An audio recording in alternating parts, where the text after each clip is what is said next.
Students, we are going to start with our new topic salts. अब salts वो compounds होते हैं जो जिनमें cations होते हैं but other than hydrogen ions, जिनमें anions होते हैं but other than OH ions, और ये cations और anions आपस में strong force of attraction से held होते हैं.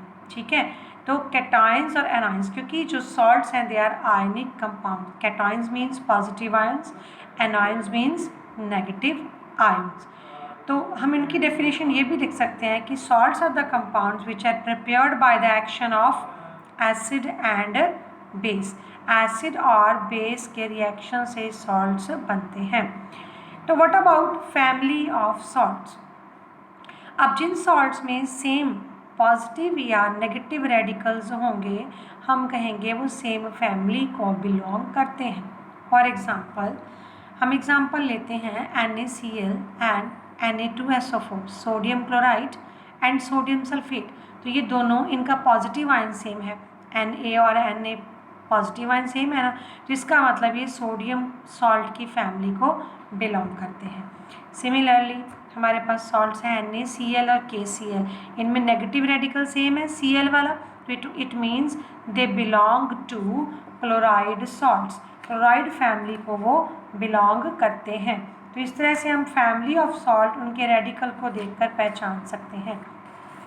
तो the next type topic is salts जो हैं they are of 3 types: acidic salts, basic salts and neutral salts. Acidic salts क्या होते हैं? Which are prepared by the reaction between strong acid and weak base. याद रखो, अगर acid strong है तो हम कहेंगे एसिडिक सॉल्ट है, अगर बेस स्ट्रॉन्ग है तो हम कहेंगे बेसिक सॉल्ट है, और अगर दोनों ही स्ट्रॉन्ग हैं तो हम कहेंगे वो न्यूट्रल सॉल्ट्स हैं. ये दोनों वीक भी हो सकते हैं, ठीक है, वो भी फिर हम न्यूट्रल ही कहेंगे उनको भी. क्लियर है?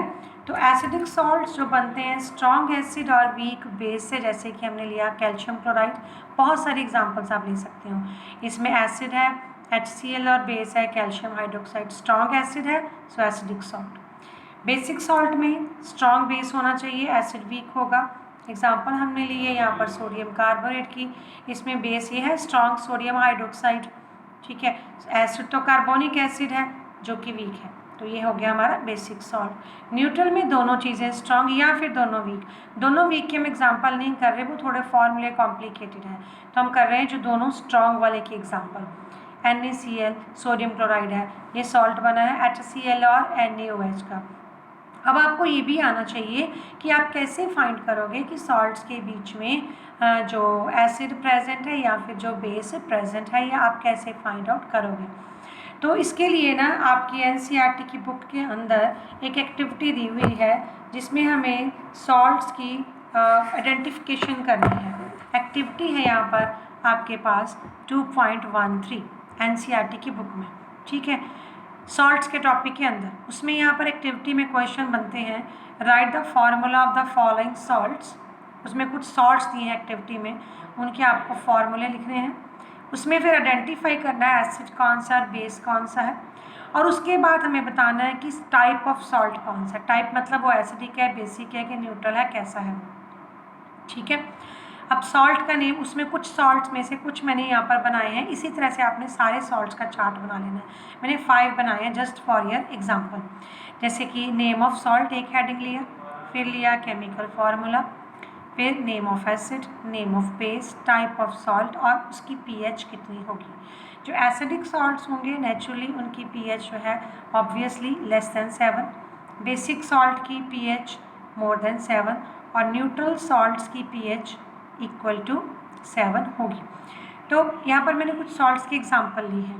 पोटाशियम सल्फेट जैसे फार्मूला आपको बनाना आता है, जैसे आपने 9th में सीखा है, वैलेंसीज लिखो, क्रॉस मल्टीप्लाई करो, फार्मूला बना लो. देन इसमें से आप एसिड पहचानो. तो जो सॉल्ट का पिछला लेटर होता है it tells the name of acid. अगर पीछे सल्फेट है तो सल्फ्यूरिक एसिड, पीछे कार्बोनेट था कार्बोनिक एसिड, पीछे क्लोराइड आएगा हाइड्रोक्लोरिक एसिड, पीछे नाइट्रेट आ जाएगा तो नाइट्रिक एसिड.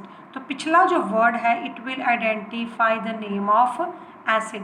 सल्फेट से सल्फ्यूरिक एसिड, क्लोराइड से हाइड्रोक्लोरिक एसिड, नाइट्रेट से नाइट्रिक एसिड, कार्बोनेट से carbonic acid and so on. Clear. और जो फर्स्ट लेटर है वो बताएगा बेस। अगर फर्स्ट लेटर पोटाशियम है तो बेस आ जाएगा आपका potassium hydroxide. First letter sodium है तो sodium hydroxide. First letter copper है तो कॉपर हाइड्रोक्साइड। जो भी फर्स्ट अमोनियम था फर्स्ट लेटर तो अमोनियम हाइड्रोक्साइड। जो भी फर्स्ट लेटर है सॉल्ट का उसके साथ हाइड्रोक्साइड लगा दीजिए तो आपके बेसिस की पहचान हो जाती है। और जो पिछला लेटर है वो एसिड की पहचान बताता है। मैंने यहाँ फॉर्मूले लिखे हैं, नेम नहीं लिखे हैं। You should know the name and formula both of them. फिर हमने ढूंढना है एसिड की टाइप कौन सी है सॉल्ट की। ठीक है, यहाँ आप देख रहे हो हमने एसिड पहचाना सल्फ्यूरिक, और ये बेस था हमारा पोटाशियम हाइड्रोक्साइड। ये दोनों स्ट्रॉन्ग है, इसका मतलब सॉल्ट न्यूट्रल है। ये स्ट्रॉन्ग और वीक मैं आपको पहले बता चुकी हूँ पिछले टॉपिक्स में। यहाँ पर भी सल्फ्यूरिक एसिड स्ट्रॉन्ग एसिड है, सोडियम हाइड्रोक्साइड स्ट्रॉन्ग बेस है, तो सॉल्ट क्या हुआ न्यूट्रल। तो अगर न्यूट्रल सॉल्ट है तो पीएच कितनी होएगी 7। यहाँ पर सॉल्ट एसिड हमेशा स्ट्रॉन्ग है, बेस हमारा वीक है कॉपर हाइड्रोक्साइड, क्योंकि आपको पता है ना स्ट्रॉन्ग बेस दो ही है, एक KOH और एक NaOH। तो इसका मतलब एसिड स्ट्रॉन्ग है तो सॉल्ट कौन सा हुआ एसिडिक। अगर सॉल्ट एसिडिक है तो फिर पीएच की वैल्यू कितनी होगी <7।